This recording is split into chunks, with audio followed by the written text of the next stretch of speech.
Today, we're going to dive into a really foundational idea. It's a word that's literally written into the heart of India's constitution. But you know what? It's often forgotten. That word is fraternity. It's supposed to be the glue that holds a democracy together. So let's take a look at what happens when that glue starts to come undone. It really all starts with a headline like this one from just this year. You've got residents of a housing society actively protesting.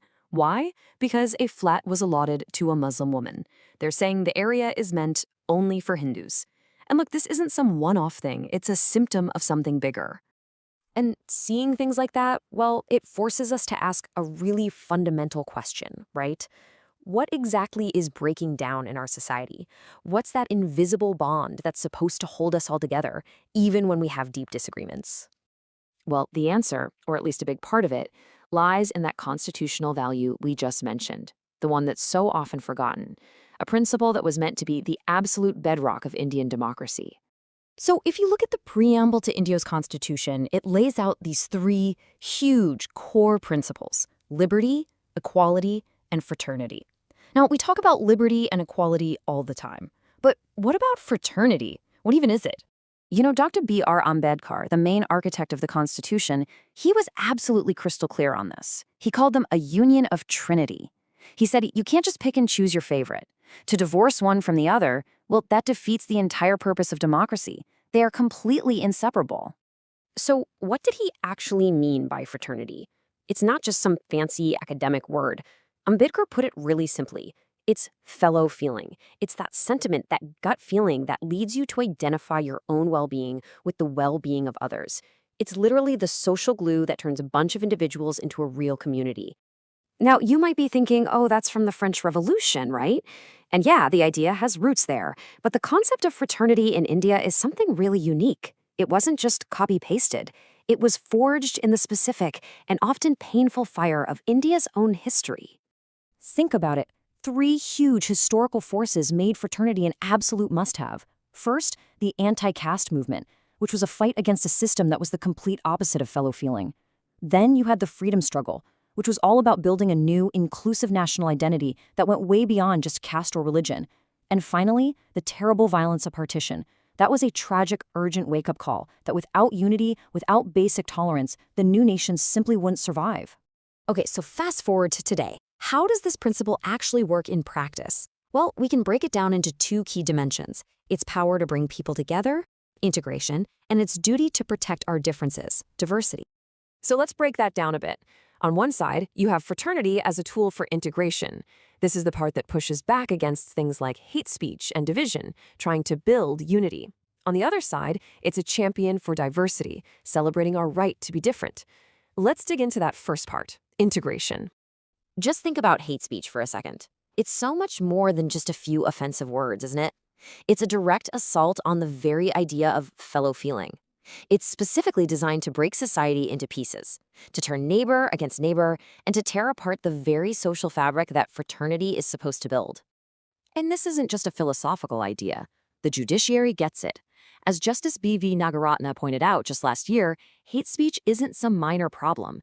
It strikes at the very heart of equality, liberty, and fraternity. It's a direct attack on the promise of the Constitution.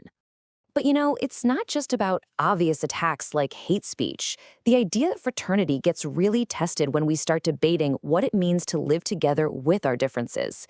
And a really powerful recent example of this is the Karnataka Hijab ban.